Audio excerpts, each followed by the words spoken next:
y va. On va pas perdre de temps, parce que je voudrais que vraiment il y ait un débat de fin de journée et de fin de colloque, parce qu'on a entendu beaucoup de choses.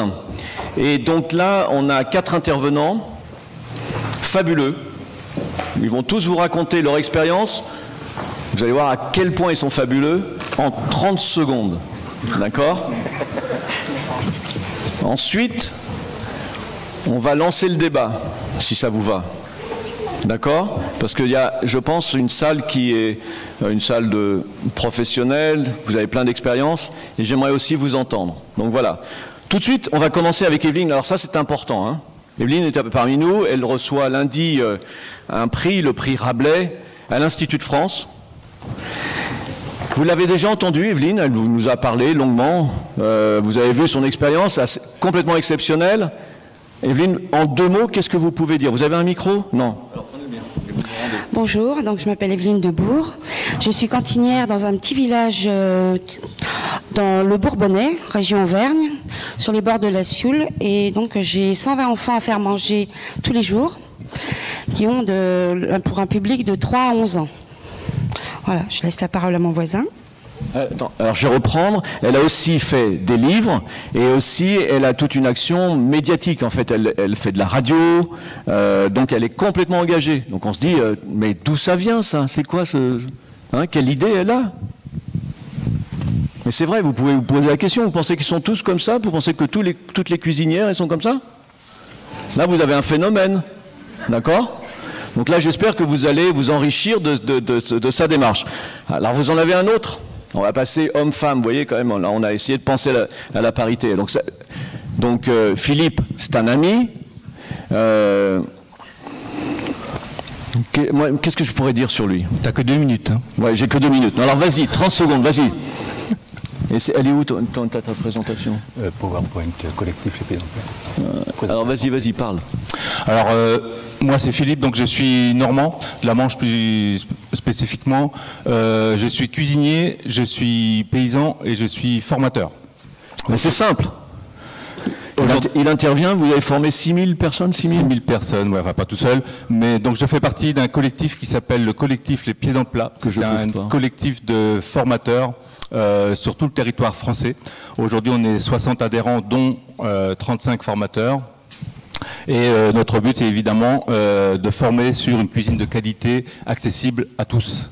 Voilà. Tu le présenteras après. Ensuite, alors, Marine. C'est ça? C'est ça. Je ne suis pas ton prénom. Moi, je suis Marine Mandrilla, je suis la cofondatrice d'un projet qui s'appelle le Refugee Food Festival, qui a pour objectif principal de faire évoluer un petit peu les regards sur les personnes réfugiées en utilisant la cuisine et de faire découvrir des saveurs et des patrimoines culturels venus d'ailleurs. Le Refugee Food Festival, il consiste à créer des collaborations entre des cuisiniers réfugiés et des restaurateurs. Et on a fait 2 pilotes dans les cantines scolaires dans le Calvados, qui ont permis de faire intervenir des cuisiniers réfugiés dans les réfectoires pour les collégiens, entourés de tout un programme pédagogique avec le matin des témoignages de personnes réfugiées qui venaient parler aux collégiens de leur parcours, de leurs histoires, de comment ils sont arrivés en France, etc. Et ces rencontres avaient été préparées par les professeurs d'histoire-géographie, donc avec une vraie sensibilisation en amont. Les déjeuners spéciaux du coup à la cantine, donc déjeuners yéménites, syriens, afghans, vous imaginez ce que ça peut provoquer comme surprise. Et les élèves avaient préparé aussi des fiches sur la cuisine yéménite, avaient changé les sonneries de la récréation avec des musiques syriennes, yéménites, etc. Et l'après-midi des petits ateliers pédagogiques, ateliers goûter, etc. Et ça a permis vraiment 3 points: de valoriser énormément le travail des cantiniers et des personnes en cuisine, de travailler vraiment sur la diversité alimentaire et plus globalement la diversité tout court, mais vraiment l'altérité en découvrant ces cuisiniers venus d'ailleurs. Et je pense que c'est vraiment aussi un exemple de coopération entre les cuisines, les cantines, les professeurs d'histoire-géographie, les professeurs de musique, les proviseurs, et aussi les départements et les associations locales, en tout cas sur le territoire du Calvados. C'était un peu plus long que 30 secondes, pardon. Non, mais c'était très bien, Marine. Enfin, vous avez compris, vous avez suivi. Alors, ensuite, on a le directeur, Yannick. Alors, 30 secondes. Yannick Choulet, directeur d'école pendant presque 15 ans, petit maître d'école, et puis j'ai eu la bonne idée de passer le concours personnel de direction. Je suis maintenant principal adjoint d'un collège, et j'ai fait plusieurs années pour les classes du goût. J'en profite pour 2 secondes pour remercier M. Puiset pour l'inspiration. Voilà, c'est fait. Et donc, voilà, quelques années à œuvrer pour éduquer les élèves au goût, et je me retrouve cette année avec un collège où un chef cuisinier prépare du frais, du bio, du local, avec un grand plaisir, et un plaisir qu'il nous transmet tous. 30 secondes. Donc là maintenant, vous avez vu, on a fait le tour de table, le thème c'est le rôle essentiel des cantines scolaires. Ça veut dire que finalement, on est tous d'accord. Et puis il y a une question, toutefois, une cantine peut-elle être pédagogique? Est-ce son rôle? Quelles sont les difficultés qu'elle rencontre? Donc on va revenir, est-ce que pour vous, les cantines scolaires ont un rôle essentiel? Ceux qui sont contre, est-ce qu'ils peuvent se lever? Eh bien je vais me lever, d'accord? Parce que moi je vais vous dire que j'ai un doute. J'ai un doute avec des gens qui sont très pros, très engagés. Parce qu'en fait je dis que les cantines scolaires, elles sont en danger. En fait, l'éducation nationale, peut-être c'est notre plus grave problème. La dame n'est plus là, donc on va peut-être en parler. À moins qu'il y ait quelqu'un qui veuille en parler. Il ne donne pas de moyens aujourd'hui aux professeurs ou aux cantinières d'agir. Quel est le lien entre l'éducation, les professeurs et la cantine? Est-ce que vous voyez des choses? Ben voilà, heureusement, on va avoir des témoignages. Heureusement que je me lève pour un peu créer le débat. Mais j'aimerais aussi vous faire réagir, parce que sincèrement, je pense que ce débat est nécessaire. La grande question que je me pose, c'est que ce service à notre public, nos enfants, c'est 140 jours par an.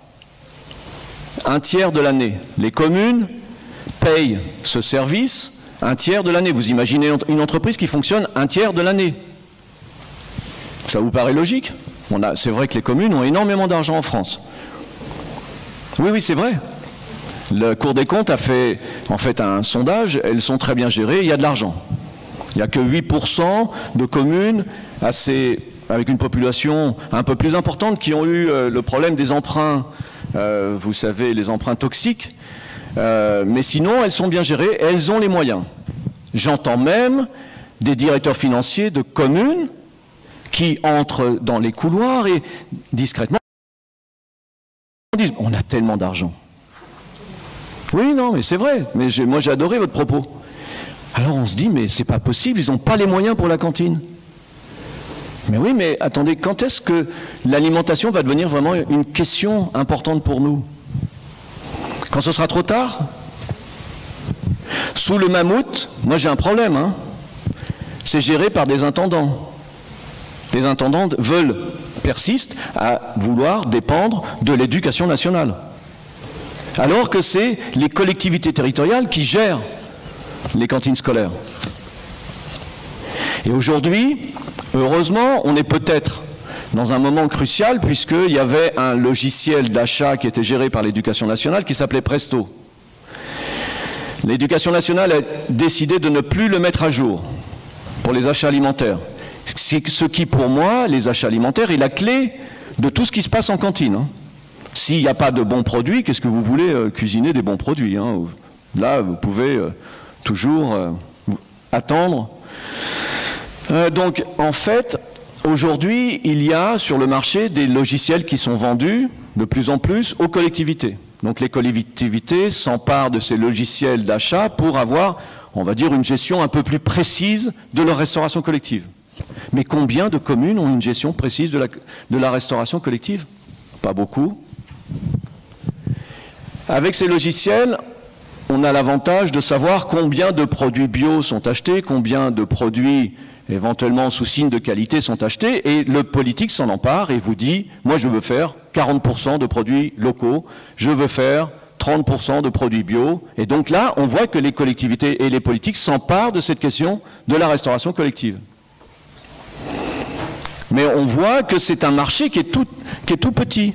Et en fait, c'est le seul marché où le politique peut réellement s'emparer de la question alimentaire et fait des lois comme la loi Egalim, avec 50% de produits de qualité, dont 20% de produits bio. en restauration collective, un marché tout petit, mais parce que c'est le seul endroit où quelques messages peuvent passer. Mais est-ce qu'on va jusqu'au bout? Est-ce qu'on va jusqu'au bout? Ça, c'est la grande question. Donc là, j'ai 4 intervenants, il y en a qui sont impatients d'intervenir, mais j'aimerais aussi avoir, parce que je sais que dans la salle quand même, vous savez, moi je m'interroge beaucoup, je vous l'ai dit déjà ce matin sur les marques, c'était compliqué, mais je suis un observateur et je m'interroge sur l'avenir de la restauration collective qui aussi devient le bouc émissaire de la malbouffe. C'est facile de détruire ce service public. Mais on est le seul pays en Europe à avoir au monde à avoir un service comme ça. Est-ce qu'on est capable aujourd'hui d'en faire un service vraiment important pour servir une cause qui est l'alimentation? J'en suis pas convaincu. Et vous? Personne ne veut se lever pour l'instant? Vous êtes tous convaincus? Bravo. Alors, voilà, il va réagir. Bon, écoutez, et de toute façon, les micros seront pas loin, et j'espère que vous allez lever le bras. Je sais, c'est la fin de journée, c'est le dernier débat, mais par rapport à tout ce qu'on a entendu, il y a quand même des choses qui doivent nous faire réagir, à commencer par Jacques Puiset, quand il nous dit, ben, à notre époque, on ne pensait pas que les produits industriels allaient venir à l'éducation du goût. À commencer par ça. Aujourd'hui, on en est où? Alors Philippe, c'est à toi. Alors moi j'ai trop envie de dire que oui, moi je vais changer, moi et mes copains, on va changer le monde par l'assiette. Donc de par cette conviction, je m'y adonne depuis presque 20 ans aujourd'hui. Moi mon biais c'est la cuisine, puisque je suis cuisinier de formation, et c'est notamment la formation des cuisiniers de collectivité. La collectivité parce que le service public m'intéresse, et je pense que c'est essentiel, et la formation parce que je sais que sans formation, les gens auront beaucoup de mal à évoluer. Et aujourd'hui le temps presse. Parce que la société évolue très vite et que je pense que dans les cuisines de collectivité notamment, on a toujours beaucoup de retard. Et en tous les cas, beaucoup de choses à rattraper. Donc la formation c'est essentiel. Aujourd'hui, nous dans notre collectif avec 35 formateurs sur 5 ans, on va dire, on a formé 6000 professionnels. À chaque fois qu'on rencontre des professionnels en cuisine, ils nous disent « Ah mais c'est super ce que vous dites, mais on ne savait pas tout ça, on n'a pas appris tout ça à l'école. Comment on fait un plat végétarien par exemple? Comment est-ce qu'on équilibre un menu? Comment on cuit tel ou tel légume, telle céréale? Comment la protéine végétale, qu'est-ce que c'est ?» Voilà. Vous posez ce genre de questions à des professionnels de l'alimentation aujourd'hui dans les cantines, très peu sont capables de répondre. D'où la nécessité de former aujourd'hui à l'avenir de l'alimentation telle qu'elle devrait être ou telle qu'elle a été dite depuis 2 jours là maintenant sur la qualité dans nos assiettes, accessible à tous, comment on le fait. Il faut former des gens. Moi j'ai quelques pistes, mais je vais laisser aussi mes collègues. Oui, voilà. Evelyne. Je suis un peu l'idée de mon voisin, mais seulement il faut penser aussi l'avenir des enfants, parce qu'on veut former des professionnels, mais est-ce que ça ne serait pas aussi intelligent de former les parents? Oh là là, Evelyne. Non, mais... moi, attendez, attendez, là, on pourrait même faire évoluer le monde, hein, et l'humain, enfin, il y a plein de choses. Restons à la cantine et à votre expérience.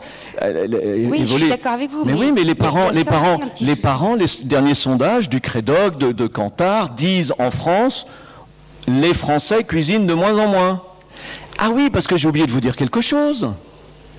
Comme les Français cuisinent de moins en moins, on leur propose de plus en plus de services à emporter, des plats cuisinés. Et qui, dernièrement, arrive sur ce marché de cette restauration sociale? C'est la grande distribution.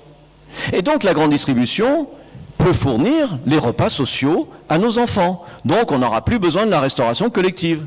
Qu'est-ce que vous en pensez de ça aussi? Qu'est-ce que vous en pensez? Il y a aussi Feed. Je ne sais pas si vous avez vu ces pots-là de poudre. Les gamins achètent ça, c'est un repas entier, complet, pour la semaine. Bah, Thierry Marx le soutient. Je pense que ça, c'est important aussi de dire. Vous n'avez pas vu? Allez, ça vient de cette entreprise américaine qui s'appelle Soylent.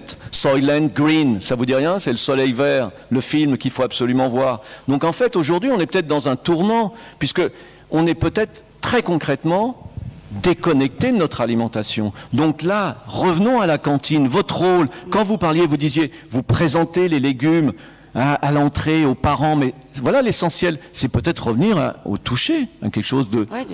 Oui, bien sûr. Mais nous, on travaille pour essayer de sauver les cantines. D'ailleurs, j'ai créé une association des cantines de France il y a quelques années que j'ai mis en sommeil parce que bon, il y avait beaucoup de monde qui voulait poser des questions dans le social. Donc l'association des cantines de France n'était pas faite pour ça. Donc on l'a mis en sommeil pour l'instant. Elle va se réveiller là. Et on va répertorier toutes les cantines qui sont en France, les sortir de l'ombre et essayer d'analyser tout ce qui se passe sur le territoire français. Parce qu'on ferme de plus en plus de cantines. On ne le dit pas, mais on veut absolument construire des cantines, des cuisines centrales. Nous, on a un projet ça fait 5 ans qu'il est sur les bureaux et peut-être que ça va se faire. Oui, elle est sur la sellette. Hein. C'est ce qu'elle vous dit entre les lignes. C'est-à-dire que les communautés de communes se regroupent pour faire des cuisines centrales. Alors, est-ce bien, est-ce pas bien? C'est la grande question, mais c'est vrai que ça n'a rien à voir avec votre travail. Si, j'ai quand même une épée au-dessus de la tête, une épée Damoclès, parce que si cette cuisine centrale vient à exister, ça veut dire qu'on va fermer les cantines et on fera du réchauffage. Alors, réchauffage. Bon, on va l'aborder, enfin on va pas rentrer trop dans la technique. Mais vous voyez, et le problème des parents, ce que je vous dis, c'est que le problème des parents, c'est nos problèmes. Nous, parents, on ne sait pas forcément, on n'a pas su faire pour nos enfants. Même si Jacques Puiset nous avait quand même un petit peu fait bouger. Hein. Mais le problème, c'est que les parents vont suivre. C'est-à-dire qu'ils vont suivre les enfants? Non, ils vont suivre les cantines centrales. D'accord. Si on ferme leur cantine ou si on fait du réchauffage, on a toujours une cantine, tant pis. Bon, alors, voilà, j'ai peur. Alors là, par rapport à ça, la cuisine centrale, bon, c'est vrai que là encore, c'est un mot qu'on diabolise, comme certaines choses. Il y a des cuisines centrales qui, je pense, font du bon boulot. Et moi, sur la question sur laquelle je me pose, c'est est-ce qu'il y a un seuil où la cuisine centrale ne fait pas que du réchauffage et cuisine?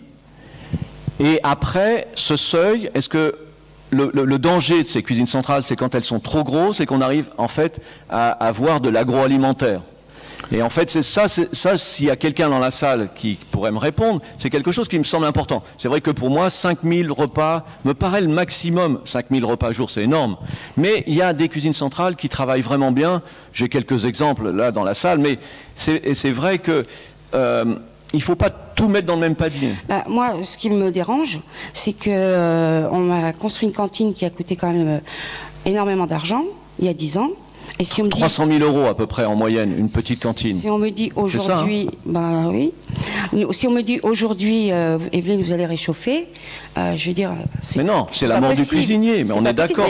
Pourquoi cet argent public que tout le monde a payé, ça appartient à tout le monde, pourquoi ça va servir uniquement pour du réchauffage? Non, mais alors que c'est fait pour autre chose. Non, mais on est d'accord. En fait, on est d'accord, mais je crois que c'est pas la taille de votre outil qui va changer le fait que vous allez réchauffer ou cuisiner.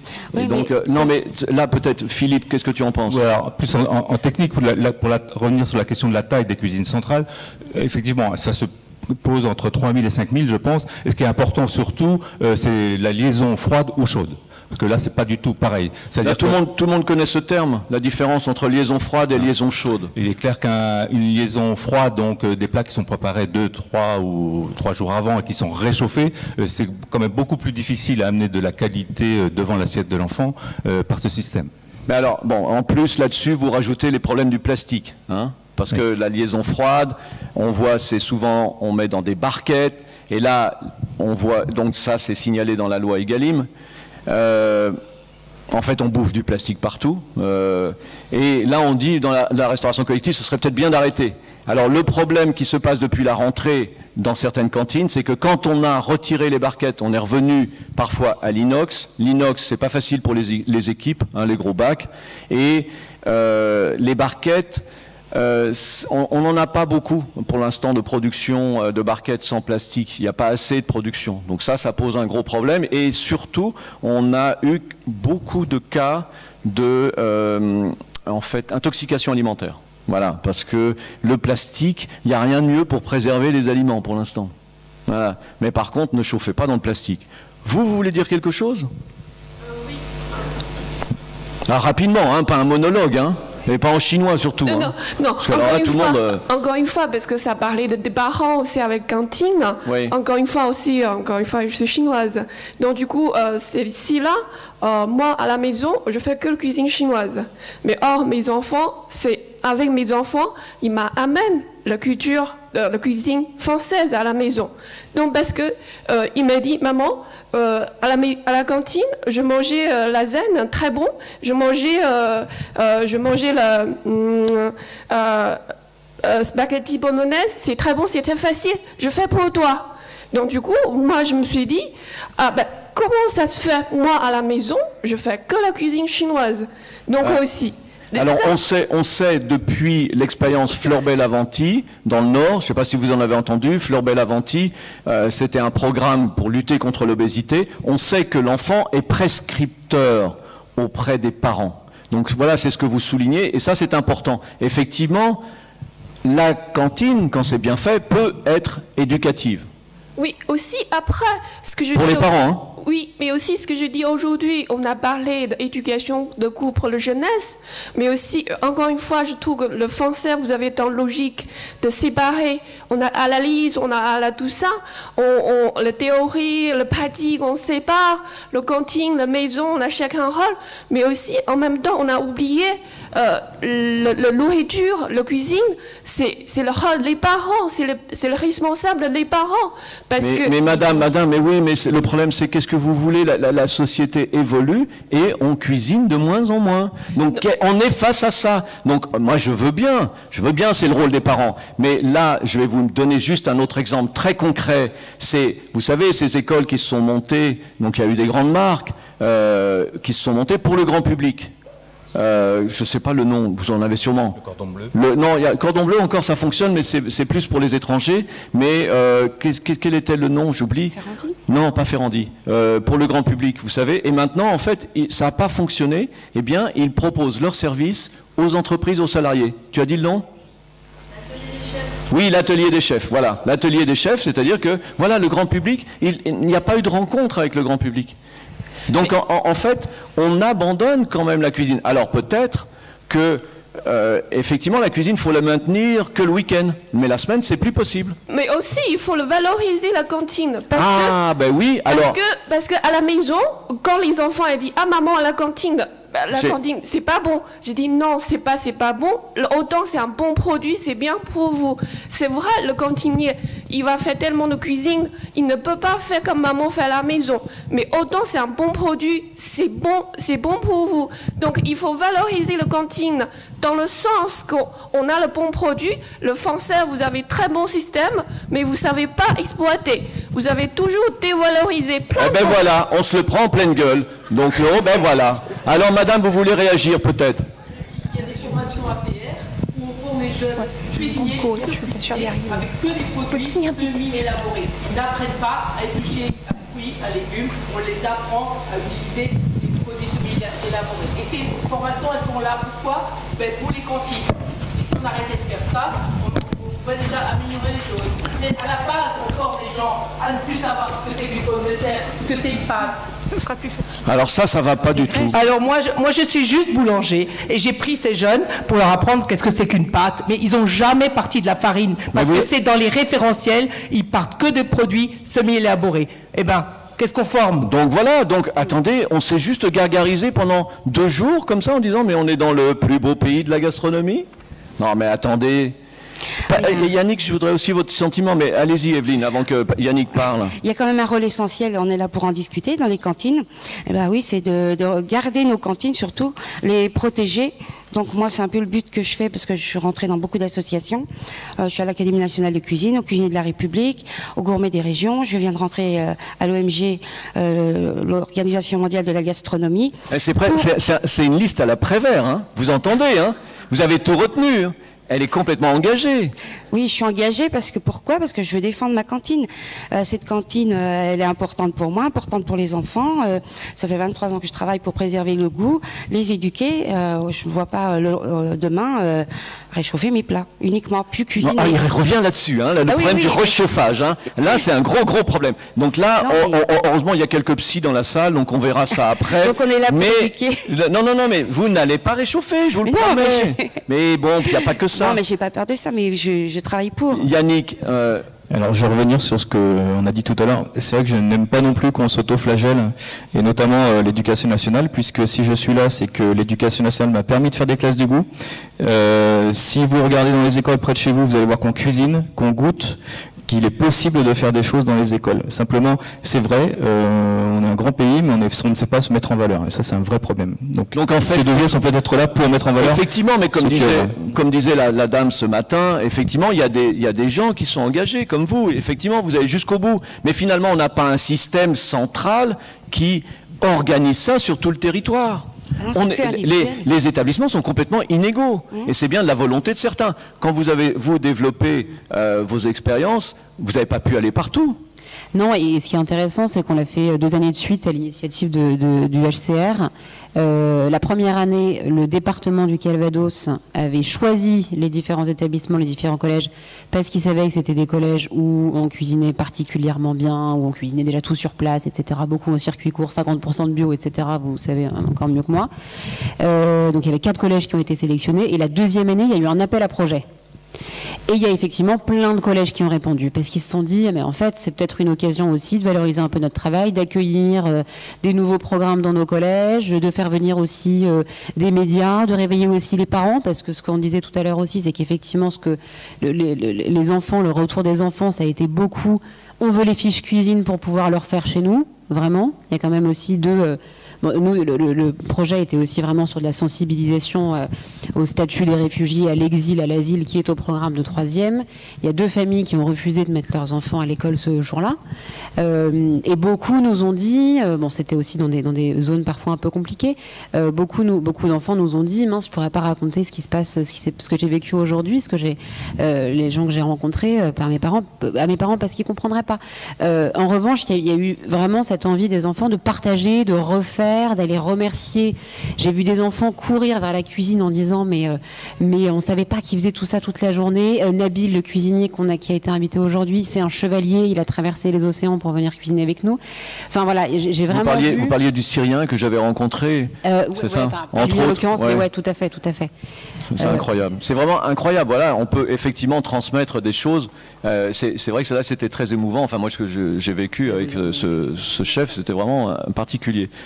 Oui, je voulais dire que là, c'est intéressant de voir que la coordination des projets, donc celle qui vient d'être évoquée avec les réfugiés qui arrivent dans le Calvados où il a été bien accueilli. Et il faut dire qu'avant, moi, ça fait une dizaine d'années que je travaille aussi dans le Calvados pour l'intégration des produits bio, des produits de qualité, gérer sa cuisine et autres. Donc, vous voyez, la coordination des projets peut bien se faire ensemble, à plusieurs, avec différentes portes d'entrée. Maintenant, je voudrais rebondir aussi sur le manque de moyens. Je disais tout à l'heure qu'on a formé 6000 personnes, mais complètement à nos moyens. On n'a aucune aide, que ce soit des gouvernements ou autres. On va dire, oui, mais allez chercher des subventions, allez chercher des financements à droite, à gauche. Oui, mais encore faut-il que pour les faire, il faut payer quelqu'un pour aller les chercher, ces subventions. Et nous, on est sur le terrain. Nous, on est pris tous les jours. On cuisine, nous. Notre action, c'est de cuisiner pour mettre de plus en plus de produits de qualité dans les cuisines pour les enfants. Eh bien, on n'a pas le temps d'aller chercher des subventions. Donc, moi, je demande aux citoyens, demain, s'il vous plaît, aidez-nous, parce que nous, on est là sur le terrain tous les jours à donner de la qualité pour les enfants. Et moi, je vous rappelle ce que je viens de dire, il y a de l'argent. Alors, faut me il y a des moyens. Il y a un programme, par exemple, fruits, lait à la récré. La Commission européenne donne quelques dizaines de millions d'euros. Simplement, c'est difficile à mettre en... C'est combien de millions? 35 millions d'euros. Qui dit mieux? Eh oui, mais c'est ça, il faut remplir les dossiers, c'est compliqué. On a certains organismes en France un peu archaïques, où là, il faut passer les étapes. Donc c'est difficile. Et puis, même l'interprofession, donc Interfel, ne soutient pas ce programme cette année parce qu'ils se sont sentis exclus, je ne sais pas. Après, c'est tous les problèmes politiques. Mais j'en reviens quand même à juste, comment on pourrait fédérer cette restauration collective ? Vous savez que ce que l'on identifie, c'est les sociétés de restauration, puisqu'elles ont une convention collective. Donc on sait exactement, c'est référencé à l'INSEE, on sait ce que ça représente. Par contre, le secteur public, on ne l'identifie pas. On vous a identifié, vous avez une référence, vous faites partie d'un syndicat, d'une convention? Rien du tout. Voilà. Et on n'arrive pas à avoir des formations. Moi, ça fait 23 ans que je travaille à la cantine, j'ai eu que 2 jours de formation. Et j'en ai réclamé tous les ans. Donc vous voyez, en fait, on se forme tout seul. Ce qui est assez incroyable, c'est que l'État fait des lois à destination de la restauration collective et il méconnaît ce secteur. En fait, on le méconnaît, on ne le connaît pas. C'est très clair. En fait, ce qu'on a découvert, on a présenté quelques chiffres récemment, il y a beaucoup d'associations qui s'occupent de restauration collective. Elles sont non identifiées par la fonction publique. Effectivement, les techniciens en fait, de la fonction publique, ils sont identifiés, plus ou moins, par établissement. Mais on ne sait pas qui est en charge de la restauration collective, qui achète. Et ça, c'est important. Est-ce que c'est vous qui achetez les produits alimentaires? Oui. Et c'est moi qui vais me former chez les chefs étoilés pour être formé. Donc c'est une autorité organisatrice de la restauration collective. Donc c'est le terme que j'emploie de plus en plus avec ce magazine, puisque j'essaye d'identifier ces autorités organisatrices de la restauration collective. C'est elles qui ont la main sur la restauration collective. Alors ça peut être un élu, ça peut être un adjoint au maire, ça peut être un chef d'établissement, ça peut être un intendant. Mais là, on voit en fait une disparité, on voit qu'on n'arrive pas à fédérer tout ce secteur-là. Donc j'espère qu'un jour, on aura peut-être un ministère de la restauration collective, si vous en voulez. Vous voyez? Mais il y a quelque chose à faire. Alors on ne parle pas de la formation, c'est le sujet, mais c'est l'urgence. C'est un secteur où je pense qu'on a besoin de 200 000 salariés. Demain, on aura une pénurie je ne sais pas comment on va faire la restauration collective. Donc, heureusement, Evelyne, elle va avoir une cuisine centrale, elle va produire 6 millions de repas. Et toujours sans réchauffer, en cuisinant. Alors je voulais quand même signaler, on est des employés territoriaux, des fonctionnaires territoriaux, et on n'arrive pas à avoir des temps complets. Donc ça, c'est impossible. On travaille plus de 40 heures par semaine. Vu qu'il y a beaucoup de vacances, on n'est pas au même régime que l'éducation nationale. Je suis comme vous, j'ai 5 semaines de congés payés. Le reste, c'est comme si je n'étais pas payée, puisque je suis annualisée. Hein. Mais si je n'étais pas annualisée, si j'ai 12 jours de cantine, les autres 18-19 jours ne sont pas payés. Voilà, donc c'est ce qui est compliqué chez nous en France, c'est qu'on ne peut pas avancer parce que tout le monde, on n'est pas égaux, on a les instituteurs à l'éducation nationale qui sont rémunérés pendant leurs vacances, nous on ne l'est pas. Et on travaille dans le même système, et on n'est pas dans l'éducation nationale. Tu veux rajouter quelque chose, Philippe? Oui, je voulais dire que le rôle politique est essentiel. Alors, j'essaye de... Maintenant, la stratégie, on va dire, c'est redescendre au plus petit dénominateur commun, c'est-à-dire le maire de la commune, voire le conseiller départemental, enfin, le politique influent sur nos actions de tous les jours. De par expérience, on voit que ce qui se dit au gouvernement, et on peut encore le vérifier avec la loi Egalim, c'est où on utilise la restauration collective comme levier pour passer tout un tas de lois, alors qu'il n'y a rien n'est donné à la restauration collective, enfin sur le terrain en tous les cas. Donc par contre, en région, en département, voire en agglo et en commune, s'il y a une volonté politique assumée et suffisamment forte, on peut changer les choses très vite. Là, j'ai plein d'exemples aussi à vous dire éventuellement. Oui, il y a du concret. De toute façon, vous êtes là, si vous êtes là, oui. C'est qu'il y a du concret. Je vois bien tout votre travail et votre engagement, mais on pourrait y passer, on pourrait continuer ces 2 jours en disant « Oh, mais la France, c'est beau !» Puisqu'en fait, à chaque fois que je viens ici, je suis face à des convaincus. Et ce qui me manque, c'est un peu de dire « Ok, mais essayons de nous mettre un défi jusqu'à l'année prochaine. Essayons de voir si on peut évoluer. Essayons de nous mettre des objectifs. Peut-être qu'on pourrait, à partir de nos rencontres. » Monsieur, vous voulez intervenir ? Et madame, vous avez un micro? Non, moi je voulais demander un micro aussi. Monsieur directeur d'école ou de collège, qui a mis en place justement, je crois, des ateliers et justement par les difficultés. Donc est-ce que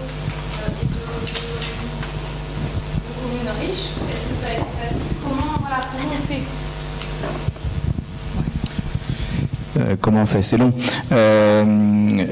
Faut bien être clair, hein, la classe du goût, celle que je mettais en place, c'était indépendant de la mairie. indépendant des services de restauration. C'était dans la classe sur des fonds qu'on appellerait les fonds propres, coopératives. Le travail que j'ai mené, enfin c'est ce que j'ai réfléchi pour l'intervention tout à l'heure. La question que je me posais, c'est le rôle de la cantine dans ma classe du goût, parce que la classe du goût, pour moi, je le considère, je l'ai fait plusieurs années, et je me suis rendu compte que c'était un îlot, et puis le midi, c'était pas réjouissant ce qui se passait.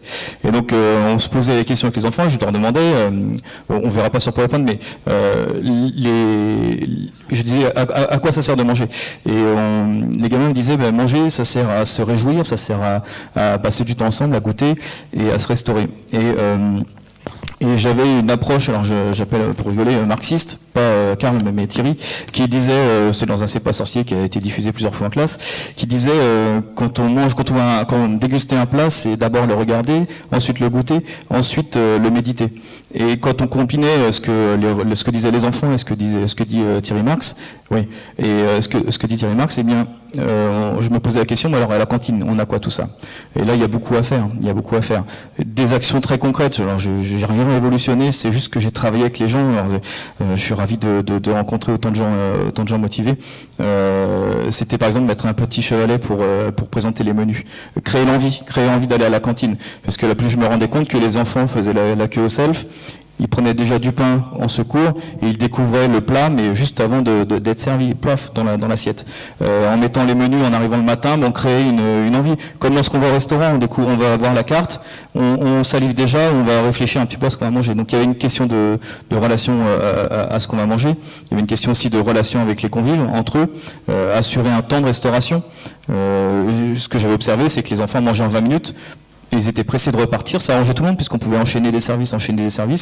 Et les surveillants, c'était plus facile de surveiller les gamins dans la cour qu'au restaurant. Alors là, pour le coup, l'Éducation nationale a mis en place une pause méridienne qui était incompressible d'1h30. Ça a permis aussi de dire aux mairies, mais non, on peut laisser aux enfants le temps de manger. Donc j'ai rien révolutionné, mais simplement l'articulation entre ce que je faisais en classe et le temps de restauration est difficile et délicat, puisque j'ai aucun pouvoir, aucune influence sur la restauration, à part la bonne volonté des gens. Quant au côté collège, là j'ai la chance d'être dans un collège où le chef et Lionel, le sous-chef, travaillent sur du frais, et ils ont mis en place depuis des années, donc j'ai rien à faire là-dedans, j'en profite simplement tous les midis, ils ont mis un travail sur du local, en allant chercher les denrées eux-mêmes, en démarchant. Pour 1,80 €, on a du frais tous les jours. Vous verrez la photo de Thierry, j'ai promis que je ferai sa photo. Et vous savez combien coûte le repas dans une cantine? Vous avez une idée? À Paris, ça coûte combien, d'après vous, dans une cantine scolaire? Vous avez une idée? Dites un prix. Combien? 3,50 5,80. Allez-y. Combien coûte, toute charge comprise avec le service, un repas dans une cantine? 10 €. Qui dit mieux? 15 €. Et je peux vous dire, dans certaines communes, et je vous donnerai... Ah, attendez, je vous jure que c'est en plus une moyenne. Dans certaines communes, c'est encore plus cher, et dans d'autres, c'est moins cher. Simplement, on voit le problème des amortissements. Il y a des infrastructures. On voit le problème du salariat. Sur les 15 €, vous avez 7,5 €, c'est les ressources humaines. Et donc voilà. Et là, on nous dit, on a un problème de coût alimentaire.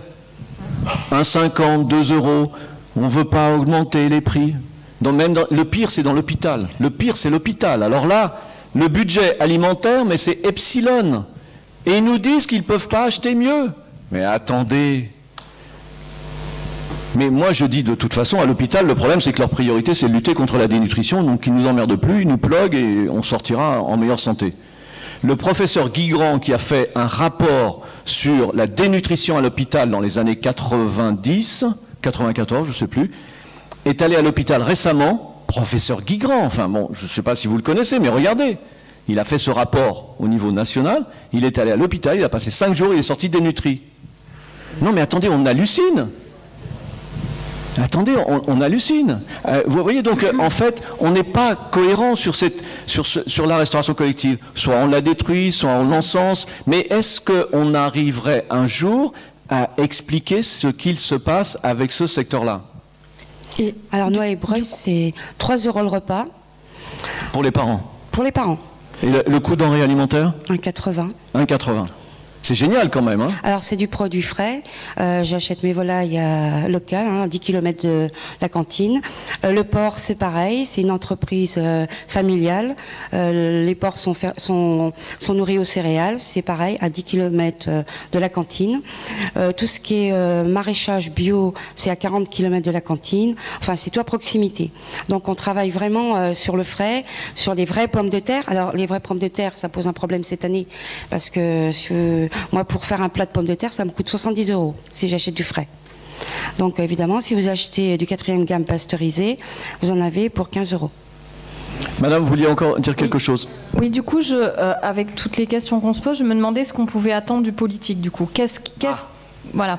Alors, la question, on va la laisser pour l'instant en suspens. Je vais passer à votre question. Je vais faire une remarque, un regard étranger sur la question. J'ai eu la chance, il y a 4 ans, de faire partie de la commission restauration de la ville de Tours, donc qui est en cuisine centrale. Et j'étais frappé lors de tout, et j'étais le seul parent d'élève. Alors, et tous mes efforts pour mettre des burgers sur le menu n'ont pas marché, hein, je peux vous assurer. Mais toutes les discussions étaient autour de la qualité et du goût. Et aux États-Unis, les discussions, bon, déjà, il n'y a pas de commission de restauration comme il y a à Tours. Les discussions sont autour de la nutrition et du coût. Et je peux vous dire, il y a une différence énorme entre la qualité de ce qu'on peut voir dans les menus à Tours et ce qu'on peut voir dans la ville où j'habite aux États-Unis. Oui. Enfin, vraiment, ça faire pleurer, faire peur. C'est Michael Moore qui, dans un de son film, il va à Abbeville, il dit « Je vais dans un grand restaurant français » et il va à la cantine. Ça, c'est délicieux comme passage. Voilà, donc je pense que c'est une... Mais je remarque à vos propos que ça dépend de la volonté politique locale, des volontés particulières. Et il y a quelque chose je vais y répondre sincèrement à cette question parce que je pense que ce sera un peu la conclusion de cette table ronde et elle est fondamentale et j'y répondrai par rapport à des choses qui se passent. Monsieur, vous aviez une question au fond. Oui, bonjour. Je voulais revenir sur l'aspect formation. J'ai entendu dire tout à l'heure qu'il n'y avait pas de formation. Je suis assez étonné parce que moi, je travaille dans un lycée hôtelier. Il y a de la formation. On forme des cuisiniers. On forme des cuisiniers aussi à la restauration collective. Ils vont faire des stages en restauration collective. Simplement, il faut dire quelque chose. Je pense que vous l'avez dit tout à l'heure, ça dépend de la bonne volonté des gens ensuite. Quand les cuisiniers sont en place, ça dépend de la bonne volonté. Et peut-être qu'ils ne sont pas assez accompagnés, ces gens qui sont dans la restauration collective. Alors moi, je fais des formations, excusez-moi, je réponds. En 23 ans, j'en suis à ma 37e formation professionnelle. Donc je prends les enfants de la 4e. Dernièrement, j'ai eu une ingénieure agronome qui est sortie de sa scolarité. Elle voulait apprendre la cuisine en un mois pour ne pas passer un CAP en un an. Donc c'est ce qu'elle a fait. Elle venait de Paris, elle est restée un mois à la cantine à Ébreuil, elle a appris ce qu'elle voulait apprendre. Donc vous aviez une apprentie alors avec vous? Une apprentie, c'est une stagiaire adulte qui sortait de l'école d'ingénieur agronome. Et je vais jusqu'au BTS, donc je prends souvent des élèves de Valérie Larbaud. J'ai vu qu'il y avait un professeur de Valérie Larbaud. Oui, d'accord, oui, pardon, parce qu'on a les lumières, excusez-moi. Oui, on prend donc les élèves de Valérie Larbaud, donc en plus on a de très bons élèves qui viennent en stage, j'en ai eu une dernièrement. Voilà, la formation, nous on les prend. Et en plus c'est enrichissant parce que c'est des échanges, et nous on les met tout de suite à travailler comme s'ils savaient déjà cuisiner tout directement. Donc ça, c'est un réel plaisir de pouvoir former. Et ça les dérange pas de venir en restauration collective? Ils préfèrent pas la gloire de la restauration gastronomique? Vous savez pourquoi? Parce qu'on les fait travailler. Et on les respecte. Ah, mais en restauration gastronomique, ils travaillent pas? Et ils sont pas respectés? Non. Oh non, mais alors j'en apprends de bonnes. Oh, je vous jure, là je découvre. Vous voulez encore dire quelque chose? Oui, je veux rajouter juste, parce que vous paraissez étonné qu'il y ait des élèves de lycée hôtelier qui vont dans les restaurants collectifs. Collectifs, oui. Oui, mais nous, je pense que c'est le cas de beaucoup de lycées hôteliers, c'est intégré dans la formation. Nos élèves de première bac pro cuisine et restaurant vont dans les cuisines collectives, on l'impose, c'est dans les programmes. Dans les cuisines, pas les cuisines centrales? Ça peut être les cuisines centrales, ça peut être, même être des EHPAD, l'hôpital. Voilà. D'accord. Moi, j'ai rien contre les cuisines centrales, c'est simplement... Ah ouais, vous l'avez dit, hein.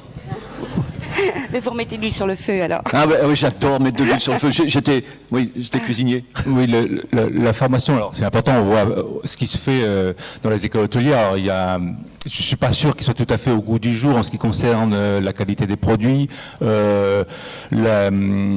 l'influence sur le système agricole, les problèmes de santé, alors ça, on va peut-être pas aller sur ce terrain-là, parce qu'on va aller sur la formation. Et en fait, le problème, c'est justement, tu vois, le rôle de l'éducation au goût. Et en fait, on revient à notre débat, mais c'est vrai que ça aussi, c'est une question. Parce que on est d'accord, madame disait une chose, vous dites autre chose. La formation, je pense qu'il y a un certain nombre de choses à mettre en place, mais ce sera un autre débat. On rencontre François Rabelais, on parlera de formation à l'alimentaire. Mais ce que je voudrais, c'est revenir sur, je suis désolé, revenir à ce débat sur ce rôle essentiel. Monsieur, vous avez une question, puis en plus vous avez un petit bonhomme à côté de vous qui, je suis sûr, peut apporter à notre débat beaucoup de choses. Oui, qui est extrêmement déçu par sa cantine. Mais ça, c'est autre chose. Ah, mais non, c'est pas autre chose, c'est justement... Oui, mais il veut pas prendre la parole. Il mange à Tours. Oui, il mange à Tours. Et voilà. À Léolard de Vinci. Et pourtant, Tours, vous avez entendu un Américain à Tours, on en ferait presque un film, a dit « À Tours, il ne rêve que de goût ». Il parle pas de prix. Mais non, la cuisine centrale de Tours est quand même pas en bon état. Non, et je pense que le prochain, ça va rentrer encore dans les municipales. On reviendra sur le politique. Donc je suis moi-même artisan cuisinier. Restaurateur, et en fait je voudrais savoir quelle est la place de l'agroalimentaire dans la cuisine collective aujourd'hui. Moi j'ai fait un lycée hôtelier, j'ai appris à faire des fonds de sauce avec des poudres. Voilà. Ouais, encore aujourd'hui, c'est ça. C'est toujours pareil. Voilà. Non. Non, mais il y a plusieurs écoles. Madame, j'ai beaucoup de respect pour tout le. Mais oui, mais je vous ai dit qu'on avait une personne exceptionnelle. Attendez. Parce qu'en fait, la cuisine, c'est beaucoup de travail. C'est de l'épluchage, de l'hygiène, de l'ingratitude. Et en fait, lorsqu'on utilise de l'agroalimentaire, on s'émancipe de tous ces travaux ingrats. Voilà. Et en fait, Alors, vous dites ingrat, vous le gardez pour vous. Je pourrais vous apporter une solution par rapport à ça. Oui. Mais vous dites ingrat. Oui, mais... Voilà, faire un fumé, c'est quand même bien. Bah oui, bien sûr, même faire une sauce. Une sauce, on est cuisinier. Mais l'agroalimentaire, en fait, et l'alimentation industrielle, en fait, pervertit complètement nos repas. Alors, monsieur, dernièrement, j'ai reçu, en l'espace d'une semaine, 2 boîtes de fond de bœuf en cadeau. En plus, vous avez des cadeaux, on vous achète. Oh, je vous jure. Non, on m'achète pas, non, parce que je n'utilise pas. Du lobby agroalimentaire. Non, mais ce que je veux dire, c'est des fonds de sauce. Donc, faire les sauces, moi je fais mes sauces avec de la crème. Si vous faites qu'est-ce que vous avez fait des poudres alors? Les poudres, je les garde. Pourquoi faire? Les jeter, parce que... Parce qu'elle lutte contre le gaspillage alimentaire en plus. Attendez, non, mais attendez, c'est obsessionnel chez eux. Mais attendez, qu'est-ce que vous faites? Pourquoi vous ne l'avez pas jeté? Je ne veux pas le jeter. Je suis contre le gaspillage. Donc je vais les redonner à la personne qui me les a envoyés. Je veux dire, je les ai reçus. Je les redonner à l'industriel. C'est génial. C'est quand même génial. Lui, il doit en avoir plein chez lui. Ouais, ça c'est bien. Vous avez raison. Et autrement, faire ses sauces. Je voudrais quand même, par rapport à ce que dit monsieur, oui, je suis d'accord avec le monsieur que c'est principalement quand même, vous êtes une exception, Evelyne. Donc, moi j'ai dû faire 150 structures, donc depuis les écoles jusqu'aux EHPAD, en passant par les lycées et les collèges cette année, et effectivement, à 80%, et encore je suis bas, utilisent les fonds de sauce. Ce qui est important dans la formation, c'est qu'on leur fait prendre conscience de qu'est-ce que c'est que la cuisine, le métier ingrat, comme vous l'avez bien dit, mais comment on peut faire... Le métier, la partie ingrate du métier. Comment on peut rendre ce métier-là plus agréable et en tous les cas revaloriser le métier. Et ça, c'est une vraie chose à bien expliquer aux cuisiniers, c'est qu'ils ont, surtout pour ceux de la restauration collective, c'est qu'ils sont essentiels dans le dispositif. Ils sont au centre du monde et c'est eux qui vont changer le monde. Et quand on leur explique le pour qui, du pourquoi et comment ils peuvent le faire, et ils sont tout à fait d'accord, et là, ça commence à les motiver. Et là, ils commencent à me dire après, mais alors comment on fait pour faire des sauces, pour faire nos assemblages, pour faire nos blanquettes et nos bourguignons sans les fonds de sauce? Et on sait faire ça. Donc vous voyez c'est quand même possible, donc on y arrivera. Et il a dit, vous avez vu, ils vont sauver le monde. C'est quand même incroyable. La restauration collective va sauver le monde. Mais pourquoi pas? On verra à la fin. On a quand même un problème de... Un problème? Oh non, pas vous. Non, j'ai pas ce problème-là. On a quand même un problème de conscience professionnelle. Moi, je me lève le matin, je retire mes habits civils, j'enfile mes vêtements professionnels. Là, je suis une personne à part entière. Là, je suis la maman de tous les enfants que je vais nourrir le midi. Voilà, déjà, au point de départ, je ne suis plus quelqu'un d'ordinaire, je suis la maman de remplacement, de substitution. Voilà, je vais préparer le repas avec amour pour les enfants, avec des produits pour leur santé. Et là, voilà, donc le but, c'est ça, j'ai une conscience professionnelle, je vais faire comme pour mes propres enfants, j'en ai 2.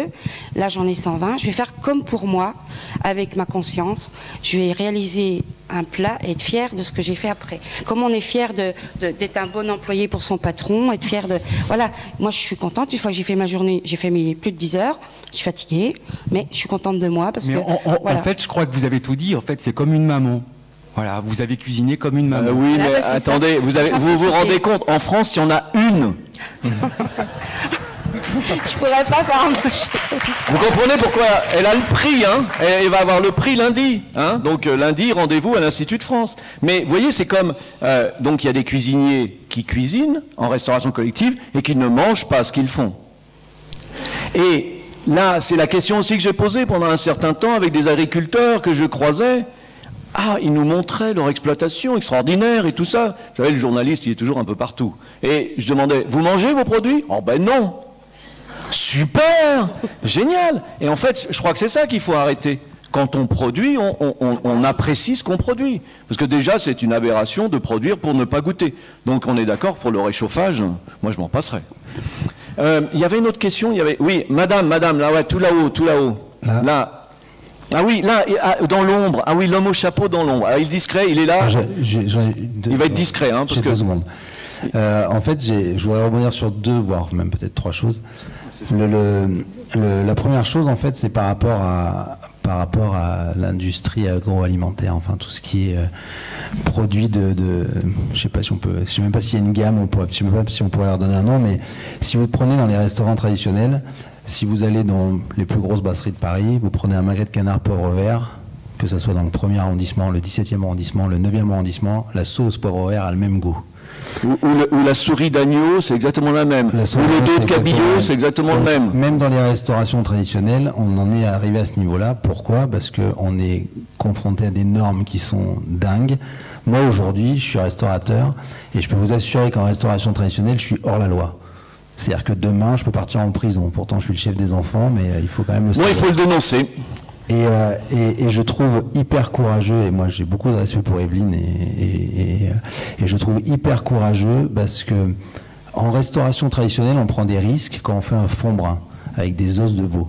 On prend des risques, ça c'est sûr. Et en restauration collective, on prend encore plus de risques parce qu'on nourrit 100, 120, 130, 200, 1000 personnes. Et je trouve que c'est très important qu'aujourd'hui on remette au centre de la table justement ce genre de pratique, parce que quand on fait nos fonds de sauce, si c'est fait dans les règles de l'art, il n'y a aucun problème. Et ça, je pense que c'est important parce que le goût vient de là. Et ça, c'est ce qu'on doit transmettre, on va dire, aux enfants. Et aujourd'hui, à l'autre question qu'on se pose au niveau des firmes et des centrales, et comment les chefs sont rémunérés, il y a un truc qui est hyper important à savoir. Moi, j'ai fait 8 mois de collectivité pour apprendre. Uniquement pour apprendre à gérer de la masse et surtout pour comprendre comment certains gros de la cantine, Elior, Sodexo, Happy Restauration et tous les autres, comment ils fonctionnaient. Il faut savoir qu'en fait, il y a soit le chef comme Evelyne qui va vouloir faire quelque chose de bien et propre et qui va certainement gagner sa vie, voilà, qu'à un cas, mais au moins pouvoir se regarder dans une glace. Et il faut savoir que dans ces gros groupes, on est en règle générale payé sur 13 mois. Le 14e mois, vous m'arrêtez si je me trompe, mais c'est une note d'hygiène. Hein, on a le laboratoire Silker qui passe et qui vous dit c'est super, donc notre patron il est content, donc il nous rallonge un peu de blé. Et puis alors il y a cette fameuse prime qui correspond au 15e mois, qui celle-là est sur le ratio. C'est-à-dire qu'en fait, plus mon ratio est bon, plus je fais gagner de l'argent au big boss en haut et tous ses actionnaires, plus je tire sur la cam, c'est-à-dire plus je prends des produits qui sont, on va dire, d'entrée de gamme, de bas de gamme, plus je vais déclencher des bons ratios, plus j'aurai ma prime. Donc dès l'instant qu'on continuera à rémunérer certains chefs de cuisine dans les hôpitaux, dans les EHPAD ou autres, même dans les ESAT, hein, quand on continuera, ou dans les collectivités, à rémunérer comme ça, je pense qu'on tirera vers le bas. Alors si on veut de la qualité, Je pense que c'est là qu'il faut aller chercher. Il y a les normes, ça c'est sûr, il en faut, mais à mon avis, on est arrivé à un stade hallucinant. D'ailleurs, je pense qu'on tombe plus malade maintenant qu'avant. Et on a aussi cette façon de faire au niveau de la restauration de masse, on va dire, qui ne nous tire pas vers le haut, en fait. Parce que je pense que quand tu vas acheter des pommes au maraîcher du coin et tout ça, ça demande du temps, ça demande plein de choses. Et puis, les normes sont pas passées. Enfin, les normes HACCP, c'est peut-être pas les mêmes. Donc aujourd'hui, ben voilà. Il a dit un gros mot, hein, vous avez compris, hein, c'est digeste HACCP, hein. On reviendra dessus. Mais voilà, donc du coup, je voulais vous dire ces deux points-là, et je pense que c'est ça qui nous tire vers le bas. Alors, là, par rapport aux sociétés de restauration, je pense que tu as englobé effectivement un modèle de gestion qui a eu cours, qui a moins cours pour plusieurs raisons, parce qu'il y a eu la loi de modernisation agricole, et puis une certaine chose, c'est que le développement des circuits courts, en fait que ces sociétés de restauration se réorganisent. Peut-être vous vous êtes posé la question, pourquoi Sodexo et Lior, deux sociétés françaises, sont mondialement reconnues? C'est pourquoi? C'est en bourse. Non, mais pourquoi est-ce qu'ils vendent leur restauration dans le monde entier? Pourquoi? Vous vous dites ça? Non? Vous avez réfléchi? Pourquoi c'est la gastronomie française? Non, c'est pas la cuisine. En fait, ces sociétés, ce qui est important de comprendre, c'est un modèle de gestion. Ce modèle de gestion, c'est à peu près le même que la grande distribution. Donc, ce développement économique de ces groupes, c'est vrai qu'il y a eu un modèle basé sur les achats alimentaires, donc stratégique. Maintenant, aujourd'hui, avec la loi Egalim, ça bouge énormément. Et c'est là où c'est intéressant, puisque l'État dit qu'il faut manger qualité quand même. Et donc, il y a une remise en cause dans ces groupes qui est très intéressante. Donc voilà, donc ça c'est la première chose. Ensuite, on avait une autre question, parce que sur les pommes, oui, sur les pommes, j'avais une anecdote. C'est le maire de Valence. Le maire de Valence, devant ses concitoyens et surtout les parents d'élèves, dit « Nous achetons maintenant des pommes bio locales ». Extraordinaire, extraordinaire. Parce que j'avais juste à côté de moi un producteur de pommes bio locales, chez qui la cuisine s'approvisionnait avant. Et en fait, le maire de Valence a revu les prix d'achat et a acheté chez un gros faiseur de pommes, où il y a plein de pesticides, mais vraiment, hein, le pire producteur de pommes, juste à côté, et il a acheté ses pommes bourrées de pesticides, mais il l'a quand même valorisé politiquement. Donc vous voyez, donc, local ne veut pas dire qualité aussi. Là, il faut être vigilant sur tout. Je pense qu'on ne peut pas tout englober. Mademoiselle, là-haut, vous avez une question? Oui, bonjour. Bonjour à vous. Bonjour, monsieur. Je voulais revenir sur ce qu'a dit, un mot qu'a prononcé Evelyne. Elle a dit qu'elle cuisinait avec amour pour les enfants dans la cantine. Et je crois que c'est la clé de tout, en fait, pour essayer de mieux manger dans les cantines. Mais ma question, comment faire pour garder cet amour du cuisinier vis-à-vis de à qui il fait à manger quand on est dans des cantines à plus grosses... Aseptisées, dites-le, madame. Non, j'ai pas dit ça. Plus d'enfants, juste, ou des fameuses cuisines centrales. Comment garder ce lien humain? Comment faire? Moi, je les aime tous. Ah oui, non, mais ça c'est évident. C'est évident, mais arrêtez. Vous avez 120 enfants. Mais il y a, par exemple, dans le 11e arrondissement à Paris, ou pire encore dans le 18e, ce sont des cuisines centrales qui cuisinent pour 9 000 à 15 000 enfants jour. Alors, comment faire? Il faudrait déjà aller déjà au-devant des enfants, parce que ces responsables... mais ils n'ont pas le temps, Evelyne. Vous imaginez, le maire, il a autre chose à faire. Moi, je suis très occupée. Je vais quand même voir les enfants, leur dire bonjour, voir si tout va bien. Il y en a 120, il faut leur parler, il faut montrer qu'on n'a pas honte de ce qu'on fait. Au contraire, on va les voir. Moi, je ne vois pas pourquoi on fabrique de l'alimentation. On ne va pas voir les enfants, on ne s'en préoccupe pas. Les enfants, c'est des personnes à part entière. Dès qu'ils naissent, c'est des personnes. Donc, ils sont au même titre que vous et moi. Ils ont des droits et des devoirs aussi. Mais ils ont le droit à ce qu'on s'intéresse à eux, qu'on vienne les voir, qu'on leur pose des questions. Pourquoi ces gens-là, ils vont pas leur dire comment vous trouvez ce qu'on vous fait à manger? Mais ils sont tous convaincus, ils sont tous convaincus. Non, on est tous convaincus, mais la question c'est, dans ce cas-là, il faut le dire à tous les cuisiniers qui travaillent en cuisine centrale et qui font plutôt du travail à la chaîne, d'aller voir les enfants qui ne sont pas sur le site, puisqu'ils sont en cuisine centrale et c'est de la liaison froide et ça va être distribué 2 jours plus tard ou 3 jours plus tard. Comment renouer du lien humain et savoir pour qui on cuisine? Alors là, Philippe va répondre. Là. Je pense que j'ai bien aimé le mot amour. Dans la cuisine, ça m'interpelle. Ma réponse là-dessus, moi quand je fais la cuisine, la première chose qui m'intéresse, c'est le produit. Et je pense que moi j'ai un amour pour le produit. Et quand j'explique ça, d'où vient le produit, comment il a été cultivé, l'amour qui a été donné par le producteur, et nous, cuisiniers, comment on le transforme, les cuisiniers m'écoutent à grande oreille. Et ça les intéresse. Et si on leur donne l'amour du produit, je pense qu'ils vont faire le lien avec, eux aussi ils vont essayer de cuisiner au mieux et pourquoi pas aussi communiquer auprès des enfants. Pour les cuisines centrales, moi-même je forme de temps en temps, ça m'arrive, les cuisines centrales de la banlieue parisienne, notamment le Ciresco, ça m'est arrivé, 25 000 couverts jour, c'est pas rien. Il y a un vrai problème. Là, il faut déconstruire ces cuisines-là. Ça ne va pas se faire demain, puisqu'il y a des investissements qui sont faits. Mais on voit bien que ce n'est plus dans le modèle, ce n'est plus adapté à notre époque aujourd'hui. Donc il faudra les déconstruire. On restera, c'est ce qu'on a dit au préalable, entre 3 et 5 000, des cuisines à taille plus humaine et avec le contrôle des produits. Et encore une fois, j'insiste sur les produits qu'on manipule et que l'on transforme tous les jours, nous cuisiniers, parce que c'est quand même à partir de produits qu'on aura le goût. On a parlé beaucoup de goût pendant 2 jours, pas suffisamment à mon goût du produit. Et le produit, j'insisterai aussi sur qu'il vient de la terre, donc sur l'agriculture, sur le modèle agricole. C'est vital pour nous cuisiniers d'avoir un modèle agricole cohérent pour avoir des bons produits, pour pouvoir ensuite transformer et communiquer avec nos produits. Yannick? Non, Marine?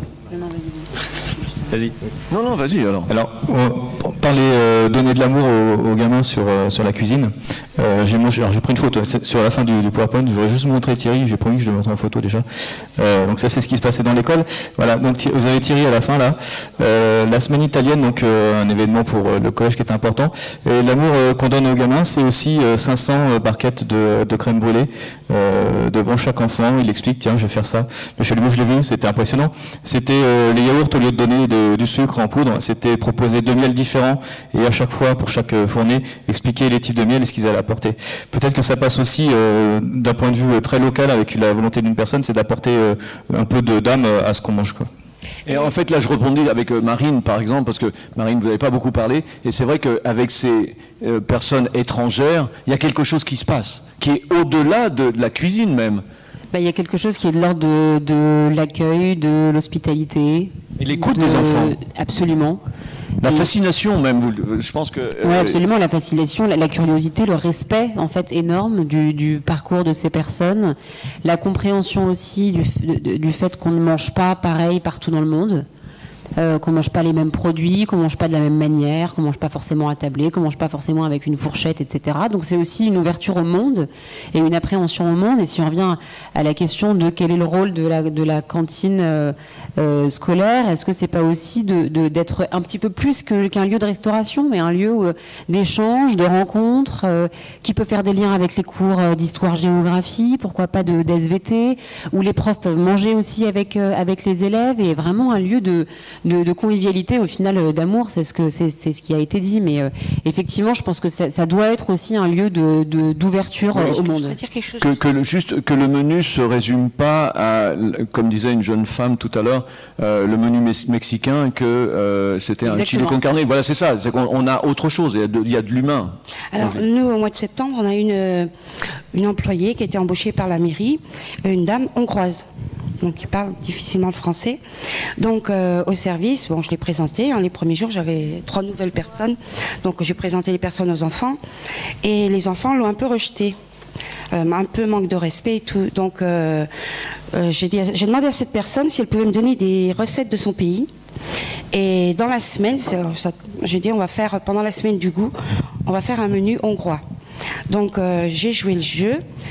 J'ai préparé un menu hongrois. Donc la veille, j'ai dit aux enfants, vous connaissez encore pas bien Magda, mais vous allez apprendre à la connaître par les aliments qu'elle mange dans son pays. Demain, vous allez manger un repas complètement hongrois. Donc moi, je n'ai jamais fait de cuisine hongroise.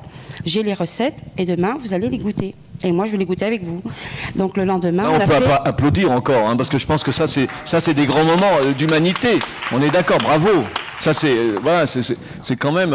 Donc j'ai mis les photos sur Facebook, parce que je mets des photos tous les jours. Hein, sur Mais les professeurs, vous êtes pas? Vous les institez?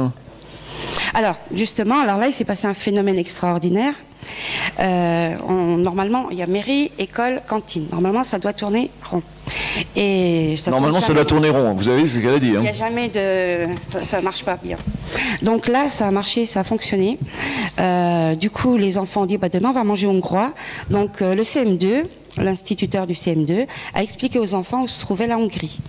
Et Magda, d'elle-même, le lendemain, elle est venue m'apporter des cartes avec son pays. Elle me dit, tu donneras ça aux enfants pour qu'ils trouvent mon pays. J'ai dit, non Magda, toi tu vas aller au-devant des enfants, tu vas dialoguer avec eux et tu vas leur demander où se trouve ton pays. Donc c'est ce qu'elle a fait pendant le service. Les enfants ont goûté, ont adoré, il n'y a rien resté. Hein. Et elle leur a demandé, les enfants ont joué le jeu, ils étaient tout contents, les CM2 savaient. Parce que l'école avait joué le jeu aussi de son côté sans qu'on se concerte en fait.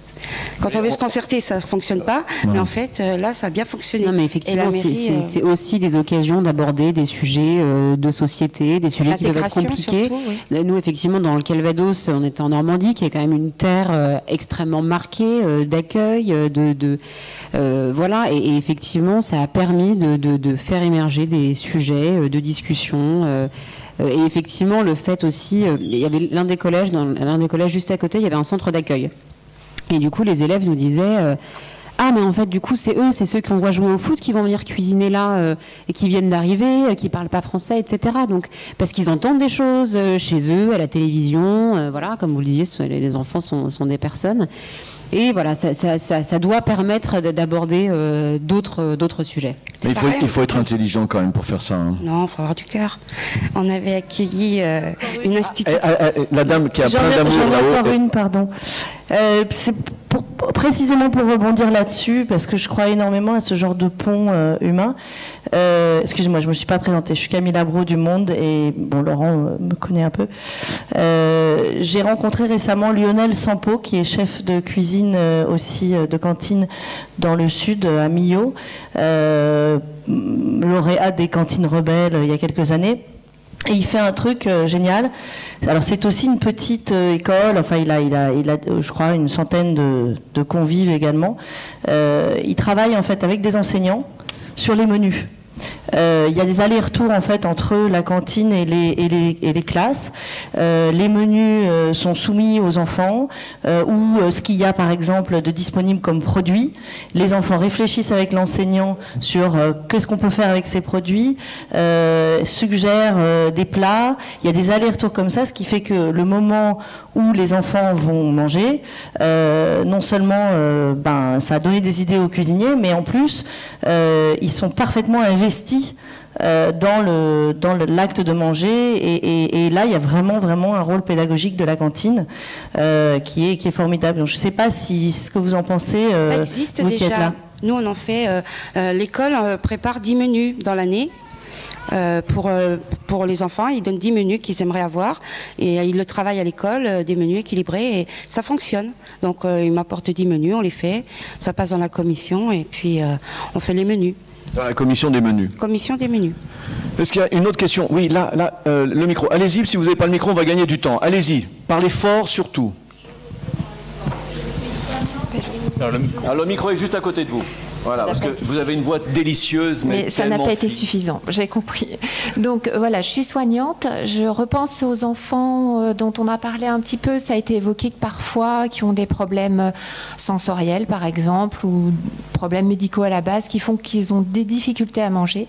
J'ai bien entendu toutes vos interventions là à l'instant et je me pose cette question parce qu'on se la pose dans la réalité, dans la pratique. Comment peut-on aménager ces repas? Est-ce que vous êtes face à des adaptations? Comment vous vous y prenez?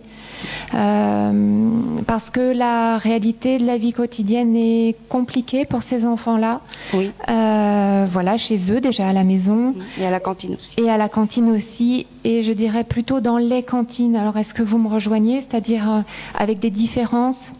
Alors, là aussi, selon la personne, les personnes. Alors, on a une petite qui est en fauteuil roulant, que j'ai depuis la maternelle. Donc, moi, je l'ai connue petite, qui marchait. Aujourd'hui, elle est dans un fauteuil roulant. Elle a des problèmes de déglutition. Donc, il y a une AVS qui vient la surveiller le temps du repas. J'ai un autre enfant que j'ai connu depuis la maternelle. Ce petit a des problèmes de reins. Donc, il est en attente de greffe. C'est assez grave. Donc là, la maman apporte, c'est l'école qui me transmet le sac isotherme avec son repas qui est à l'intérieur.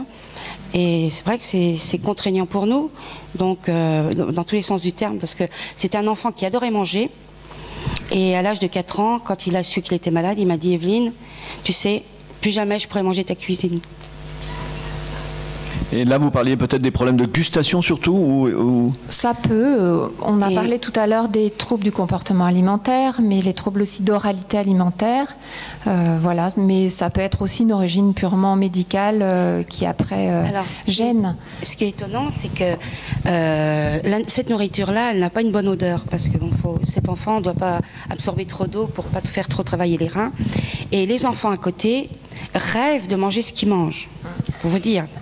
Et le petit, il rêve il aimerait remanger comme avant, mais c'est quand même un drôle de contraste, quoi. Je veux dire, les enfants qui sont à sa table, ils se sont dit: oh, t'as de la chance, t'as de la chance. Alors moi, je les laisse dire, parce que je me suis dit, cet enfant, il va être bien de savoir qu'il a de la chance, tout en sachant que bon, il peut pas manger comme les autres.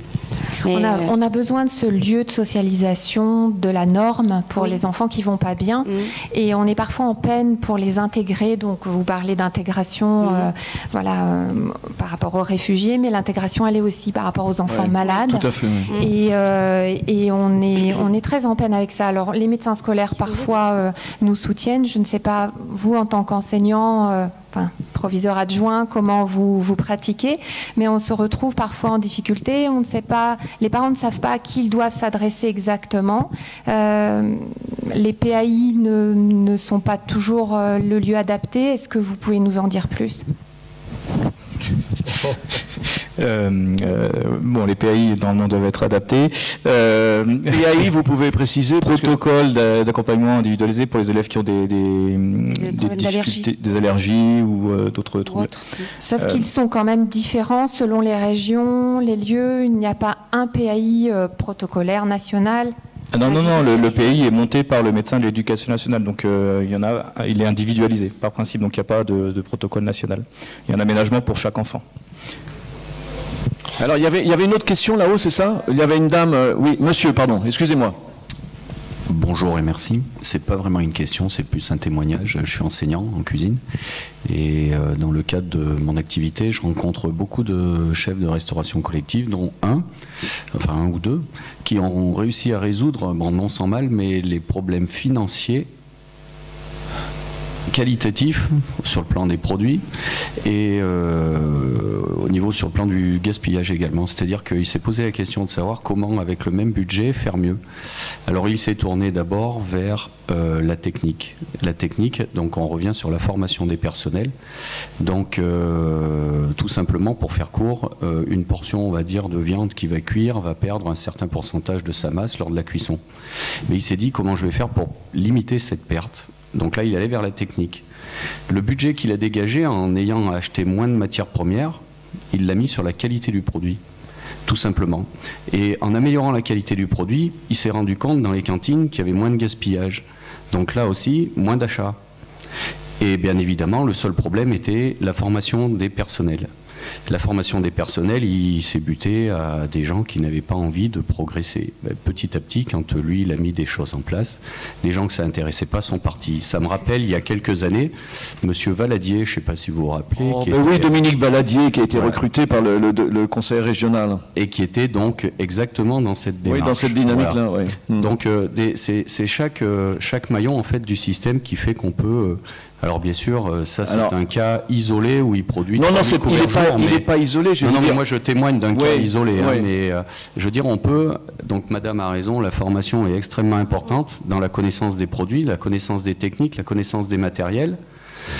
Mais je vais vous donner et du tissu économique local, bien évidemment, qui peut nous apporter aussi des produits de qualité.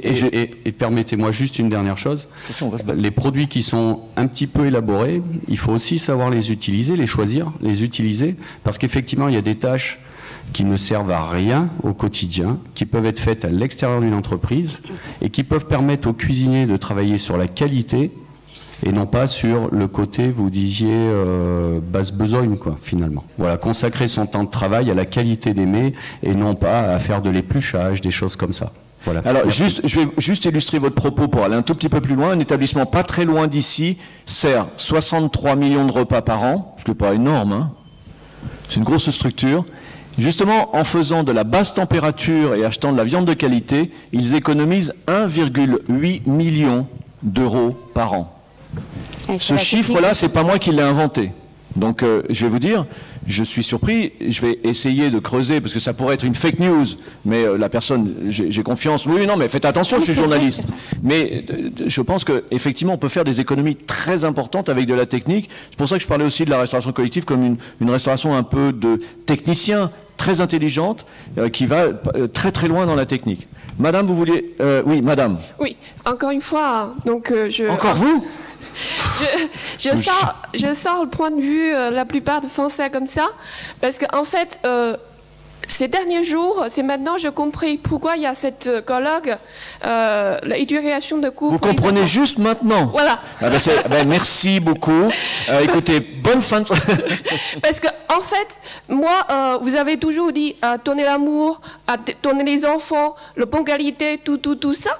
Mais moi, j'ai dit à mes enfants, il a dit, parce que je fais la cuisine, bien sûr, parce qu'on peut avoir 10, 100 Evelyne, mais autant est-ce qu'on peut avoir tout pour tous les enfants. Donc nous, chacun, on a nos propres enfants. Moi, j'ai dit à mes enfants, j'ai dit, regardez ce que maman a fait, c'est très bon, vous êtes d'accord?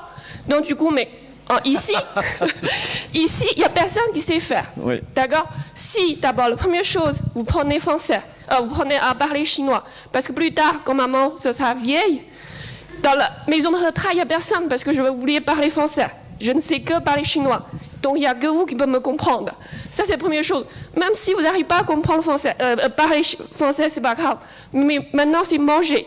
Si la chose que je sais faire, manger, vous trouvez c'est bon. Mais si vous ne prenez pas, en France, il n'y a personne qui sait faire. Donc, du coup, allez, prends avec moi. Au moins, quand maman allait dans la maison de retraite, ou au moins une fois par semaine, vous faites pour maman. Voilà, donc avec cela, moi, je n'ai pas de vocabulaire de cours pour le mot, pour tous ces décrets-là. Je ne peux pas parce que mon mot en français, c'est très limite. Mais avec ça, les enfants, ils ont apprécié la cuisine générale. Ils n'ont pas dit la cuisine de maman, c'est la cuisine chinoise. Avec ça, à ce moment-là, je valorisais la cuisine collective à cantine parce que je n'ai pas le choix, je ne peux pas faire tous les jours. Quand ils ont critiqué le cuisine... C'est vrai que vous n'avez pas beaucoup de mots, hein. Mais bon, c'est un peu long. Quand ils ont critiqué un industriel, j'ai dit, mais si il y a l'industriel chinois qui fait tout ce que maman a fait, moi je n'ai pas envie de faire. Mais vous aussi, vous n'avez pas envie de travailler. Tout le monde, personne n'a envie de travailler. Mais aussi comprendre ça c'est dur, ça c'est vrai. Comprendre logique derrière. Donc du coup, ce que je veux dire, quand on a donné l'éducation aux cours aux enfants, c'est pas l'autre personne qui fait le travail de mes parents, c'est notre propre histoire, c'est notre propre racine, c'est tout ça. Après, c'est chaque ces racines-là, on peut réunir tout en racines ensemble. Il ne faut pas demander 1000 personnes. Et là, vous voyez le parti qui vous parle. Mais non, mais on a... Attendez, Ouais, on fera la consultation après. Vous avez le petit livre rouge, on verra après, parce qu'en plus on a un marxiste ici. Mais il y a une autre question. Mais vous êtes fabuleuse, hein. On va manger chez vous, hein. Bientôt vous nous donnez votre adresse avant de partir. Monsieur, il y avait une question, ou madame, pardon. Oui. Ah ben elle s'en va, ben voilà.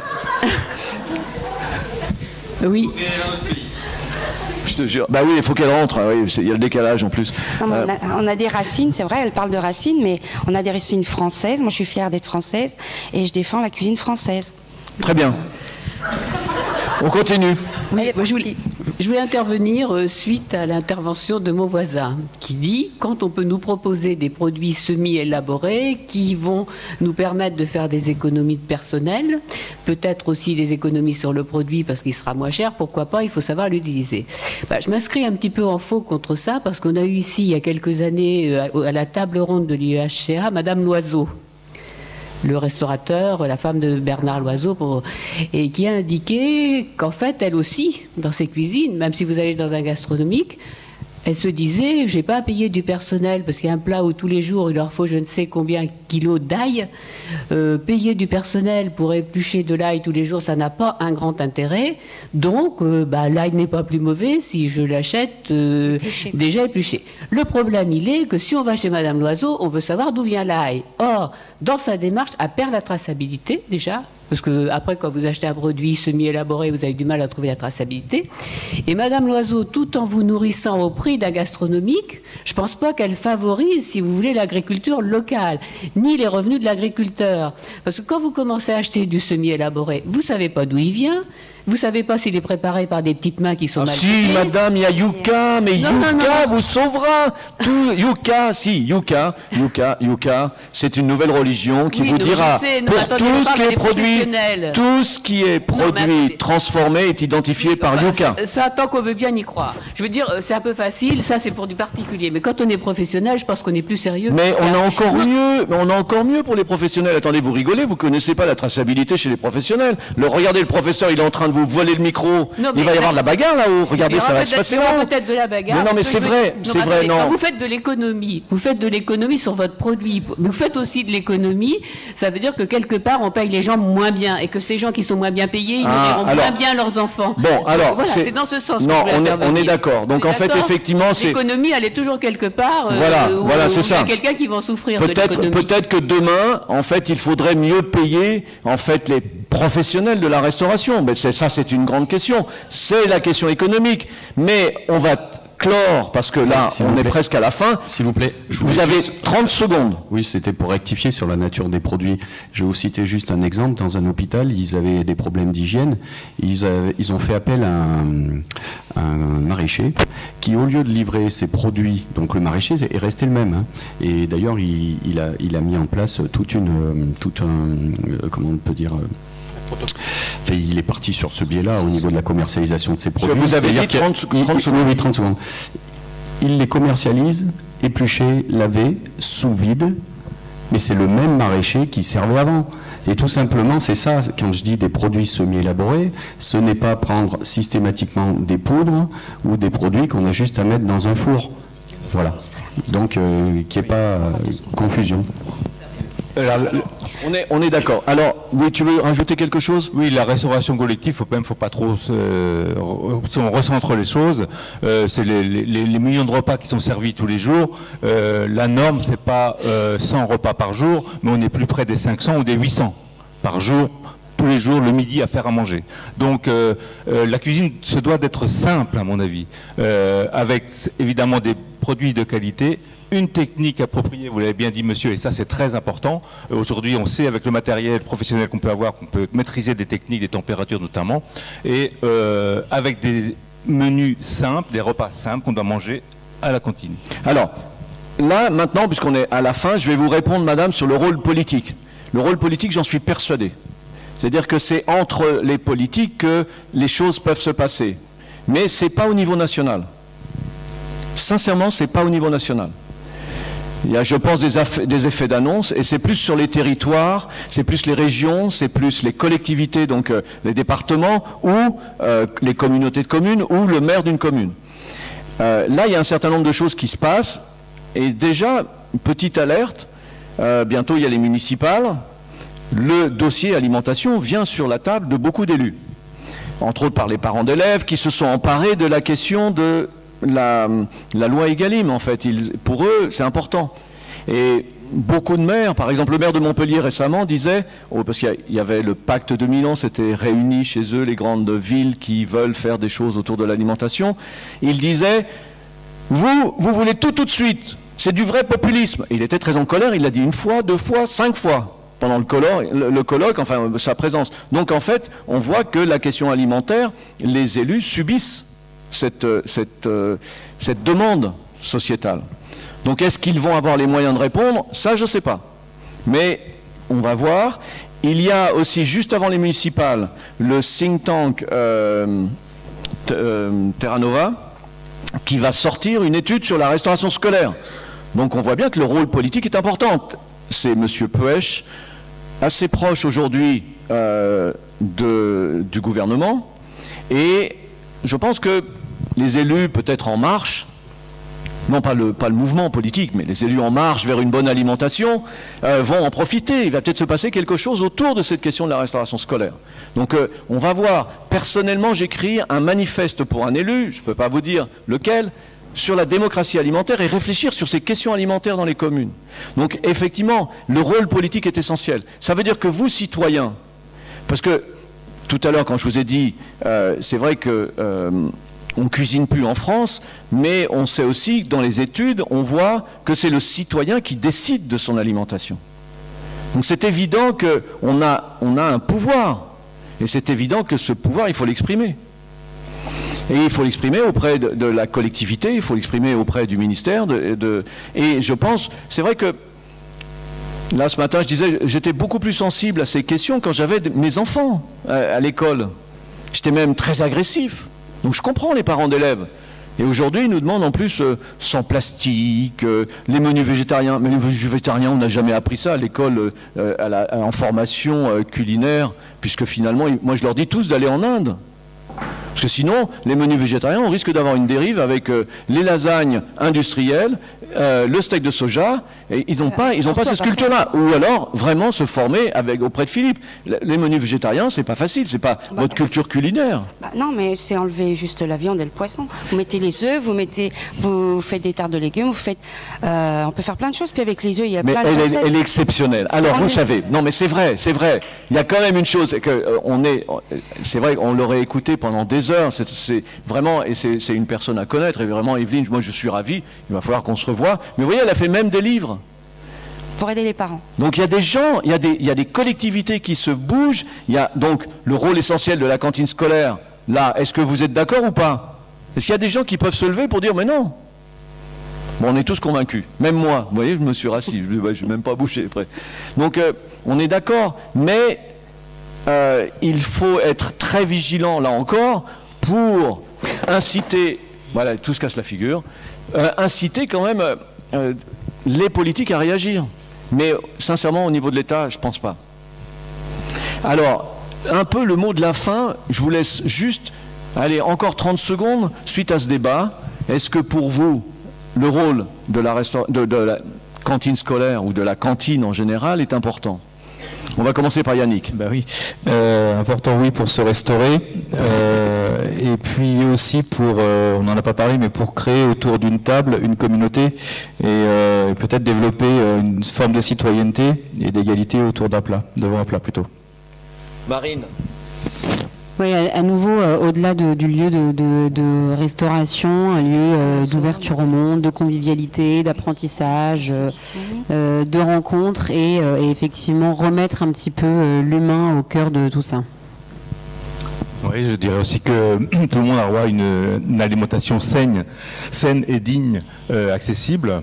Et que pour ce faire, il faut prendre à bras-le-corps le problème et notamment la formation des professionnels et du modèle agricole. Pour moi, c'est les deux choses essentielles qui vont faire changer notre alimentation dans l'avenir. Evelyne, à terminer avec vous, c'est quand même magnifique. Hein. Ça, alors là... D'après ce que j'ai compris, je vais servir d'exemple, quoi. Ah, mais c'est pas mal. Vous avez vu, l'exemple est là. Allez, on va vous suivre. Et puis donc les livres, on les trouve partout. Dans toutes les bonnes librairies, Amazon en plus. Amazon, dans toutes les bonnes librairies, Amazon. Non, mais alors là, non, ne sortons pas du contexte. Vous allez m'énerver. Après, sur Internet, vous pouvez trouver Amazon. D'accord. Et autrement, pour les gens qui le veulent dédicacer, vous me trouvez. Voilà, c'est ça. De la maison, quoi. Voilà. Et en fait, ma zone, vous savez, elle l'écrit ma zone, plus loin. Hein, d'accord? Il y a ma zone aussi. Oui, il y a la zone. Alors, donc, on ira dans votre zone à vous découvrir. Et donc, ça, il y a un livre de recettes, c'est ça? Alors, ici, là, c'est les recettes magiques de Petroni. Alors, c'est réservé pour les parents et les enfants. Alors, il y a une page qui est. Attendez, je vais ouvrir, je vais lâcher le micro. Il y a une page qui est dédiée aux parents. Alors, vous voyez ici, alors pour les enfants, c'est comme un jeu de loi. L'enfant, il va suivre case par case l'évolution de la recette. Il va pouvoir la faire tout seul. Il y a un peu de lecture. Alors, j'ai testé pour la première dédicace à Amiens une enfant qui était dyslexique et qui était avec sa sœur jumelle et son papa. Et j'ai demandé à la petite, par expérience, de me lire la recette si elle la comprenait. La petite, elle a eu des difficultés sur la première case, la deuxième, la troisième, et ça l'a tellement intéressée qu'on s'est même plus rendu compte qu'elle était dyslexique. Son papa était à côté, était bouche bée. Donc la petite, elle était tellement intéressée par ce qui se passait que, en fait, elle a lu normalement et elle n'a plus de problème. Et là, la page pour les parents. Alors il y a des petits personnages qui sont interactifs. Il y a le matériel, enfin tout est fait pour que la transmission se fasse en famille, avec les enfants, essayer de faire quelque chose ensemble, avec des recettes simples. Et 80% des recettes qui sont dans le livre sont les recettes préférées des enfants de l'école des Breuils. Donc ils apprennent à faire la pâte à tartiner, la pâte à pizza, enfin tout. Et là l'autre, donc c'est des contes et recettes d'autrefois. Alors ça c'est aussi un livre assez atypique. Ce sont des contes. Mais elle est atypique, je vous ai dit. Hein. Ce sont des contes. Alors ce sont des contes que j'ai écrits. Ce sont des veillées, ce sont des récits historiques. Par exemple, si je donne une recette de carpe bourbonnaise ou à la juive, je vais expliquer dans un texte comment ça se passe dans un étang. On va vider l'étang, on va le nettoyer. Les poissonniers vont venir trier le poisson, les enfants vont venir, ils vont être riches d'expérience. Tout expliqué. Dans le Bourbonnais, on a un poulet qui, je défends aussi ce poulet bourbonnais. Elle en a perdu son souffle, hein, vous allez, elle est un peu en fin de journée, hein, mais c'est. Le poulet bourbonnais, donc il va bientôt être AOP, donc ça fait plusieurs années qu'on se bat pour que ça fonctionne.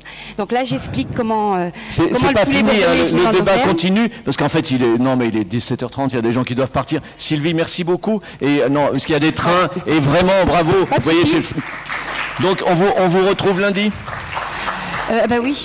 Oui, voilà, on retrouve lundi à l'Institut de France. Kylian, désolé, on est juste à l'heure. En guise de conclusion, et surtout pour vous dire merci à tous, cet espoir de restauration collective qui deviendrait plutôt un espoir de repas de partage à l'avenir, c'est bien le but finalement qu'on va essayer de retenir, parce que j'ai bien lu toutes vos petites feuilles que vous m'avez glissées. Avec l'équipe, on a essayé de faire une synthèse de toutes vos idées dont on vous remercie. Donc pour l'année prochaine, on va faire un nuage de mots dans l'immédiat et non pas un thème. On va être dans l'esprit, vu qu'un groupe nous a expliqué dès hier matin, 9h, qu'il fallait penser à la précarité alimentaire.